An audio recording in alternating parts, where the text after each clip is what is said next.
حضرت عیسیٰ روح اللہ علیہ نبینا علیہ السلام کی بارگاہ اقدس میں ایک شخص آیا، اس نے سوال کیا، اس نے کہا حضور کون سے رنگ اور کون سی نسل کے لوگ اعلیٰ ہوتے ہیں؟ یہ بھی آج بڑا سوال ہے، اور زمانے میں ہم نے دیکھا ہے کہ لوگ اپنے خاندانوں پہ ناز کرتے ہیں، اپنی نسب پہ فخر ہے لوگوں کو، اور اسی فخر میں مباحات میں لوگ مارے جاتے ہیں۔ اس نے کہا حضور کون سے رنگ اور کون سے نسل کے لوگ اعلیٰ ہوتے ہیں؟ حضرت عیسیٰ علیہ نبینا علیہ السلام نے اس سوال کے جواب میں جو انداز اپنایا وہ قابل توجہ ہے۔ آپ نے زمین سے مٹی کی 2 مٹھیاں بھری اور اس سے سوال کیا، فرمایا بتاؤ ان دونوں مٹھیوں کی مٹی میں سے کون سی مٹی اعلیٰ ہے؟ اس نے کہا حضور دونوں ہی مٹی ہیں۔ فرمایا جواب تم نے دے دیا، اب اس کا جواب مجھ سے سنو۔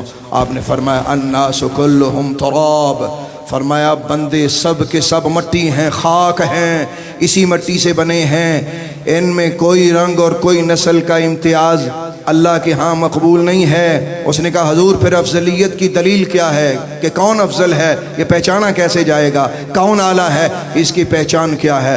آپ نے فرمایا اکرمہم عند اللہ اتقاہم، فرمایا ان میں سب سے افضل و اعلیٰ وہ ہے جو زیادہ متقی اور پرہیزگار ہے، جو زیادہ تقوی و طہارت والا ہے۔ اب ذرا غور کیجئے گا، اس سے آگے بڑھیں، اسی پہلے نقطے پہ بات کر رہا ہوں۔ ایک وہ نسب جو اللہ نے ہمیں سمجھایا، جس کو ہم سمجھنے کی کوشش نہیں کرتے، وہ نسب ہے تقوی و طہارت۔ اللہ نے جو نسب متعارف کروایا وہ کیا ہے؟ خدا نے بندیاں دے خانداناں نو ترجیح نہیں دیتی۔ اللہ نے کس چیز کو ترجیح دی ہے وہ آپ نے سن لیا، ذرا اس سے آگے سنیے گا۔ ہم نے کس چیز کو متعارف کروایا؟ ہم نے اپنے خاندان کو۔ مثلا ہمیں کو پوچھتا، ہم کہتے ہیں جی فلاں صاحب ہوں میں، میرا فلاں برادری سے تعلق ہے، تو لوگ اپنی برادریوں کا وزن ڈالتے ہیں، ہم فلاں برادری سے ہیں فلاں۔ اس کا نقصان سنیے گا، حدیث طیبہ میں آتا ہے سرکار دو عالم نور مجسم خاتم النبیین صلی اللہ تعالی علیہ وآلہ وسلم نے کیا ارشاد فرمایا؟ میرے آقا فرماتے ہیں قیامت کا دن ہوگا، اللہ تعالیٰ تمام مخلوق کو فرمائے گا کہ سب خاموش ہو جاؤ۔ وہ وقت کیسا ہوگا جب اللہ فرمائے گا سارے چپ کر جاؤ۔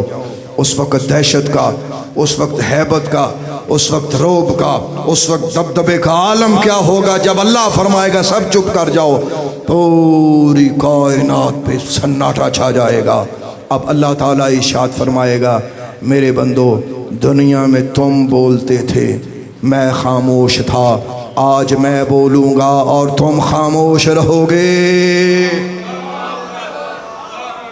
آج میں بولوں گا اور تم خاموش رہو گے۔ اب اللہ تعالیٰ کلام فرمائے گا، سنو وہ کیا قیامت کے دن کلام ہوگا۔ مالک الملک رب ذوالمنن ارشاد فرمائے گا میرے بندو ہم نے تم سے اپنا نسب متعارف کروایا۔ اب لفظوں پہ غور کیجئے گا، اب آپ سوچ رہے ہوں گے وہ کون سا نسب ہے؟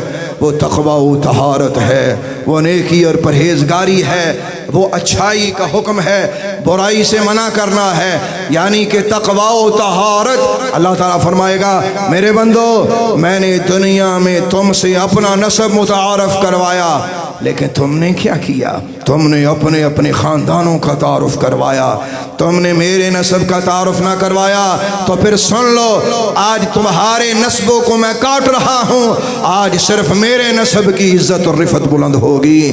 اور دیکھو دیکھو وہ پرہیزگار کون کون سا مقام پا گئے۔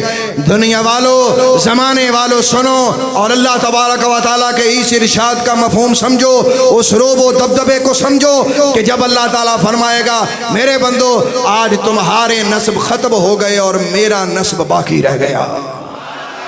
اور وہ نسب الہی کیا ہے؟ وہ ہے تقوی و طہارت۔ اسی لیے قرآن فرماتا ہے ان اکرمکم عند اللہ اتقاکم، فرمایا تم میں سے عند اللہ مقبول شخص وہ ہے، اللہ کی بارگاہ میں باعزت وہ ہے جو زیادہ تقوی و طہارت والا ہے۔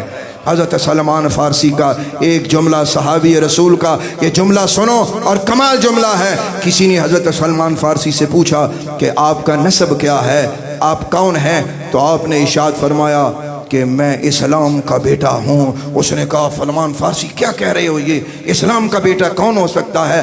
فرمایا ہاں ہاں، جس زمانے میں قیس اور تمیم جیسے خاندان ان کے لوگ اپنے نسبوں پہ فخر کریں تو سلمان فارسی کا حق ہے کہ وہ اسلام پہ فخر کرے۔